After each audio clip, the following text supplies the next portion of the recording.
Halo teman-teman, ini saya mau cerita karena ini adalah kisah nyata ya. Jadi saya punya usaha kecil-kecilan, saya hire karyawati wanita ya, berkali-kali ganti.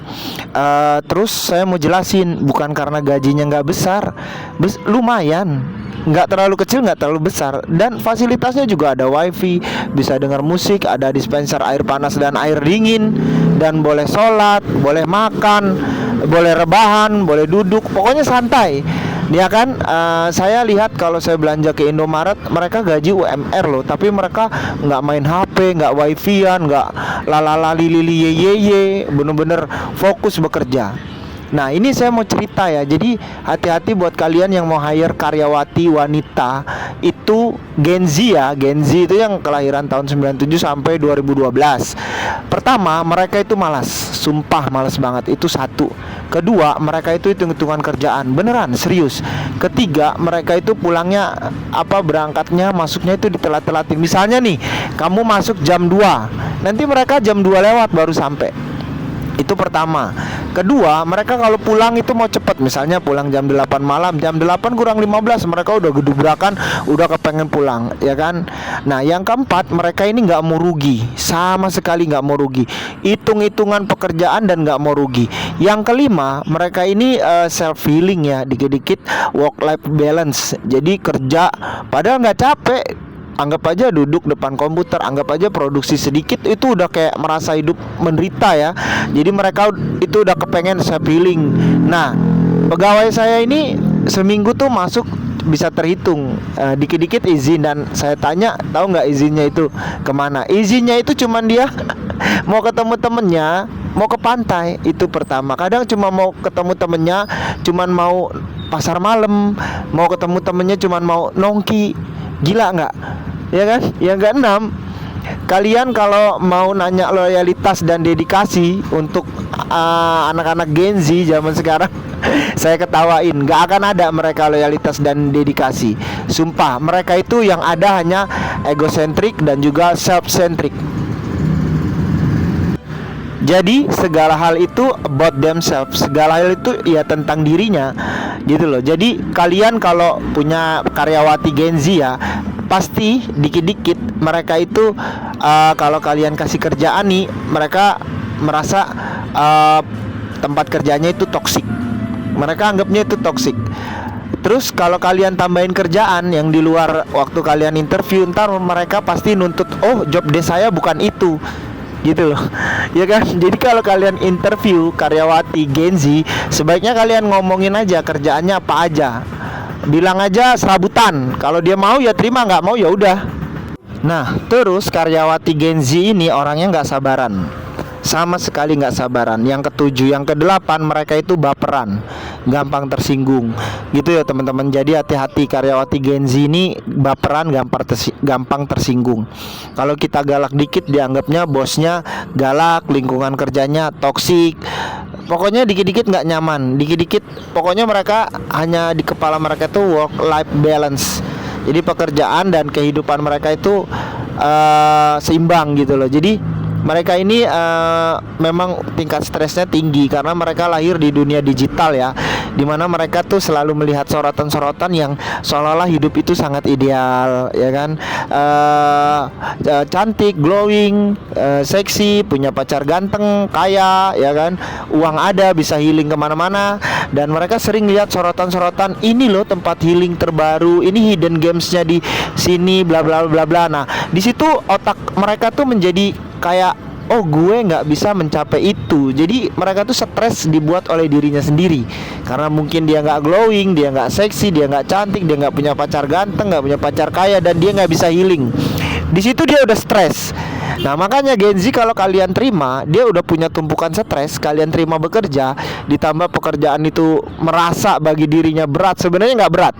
Kalau zaman saya kan kelahiran tahun 80 ya, jadi beda. Zaman saya itu suka proses, kita suka belajar. Kita nih kalau bekerja, misalnya di percetakan, kita nggak ngerti apa-apa, terus kita di training diajarin Photoshop, itu kita senengnya minta ampun.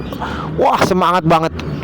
Kita nggak terlalu mentingin hasil, kita suka proses, kita lebih kepada istilahnya ya, idealisme. Nah, kalau Gen Z dia nggak begitu.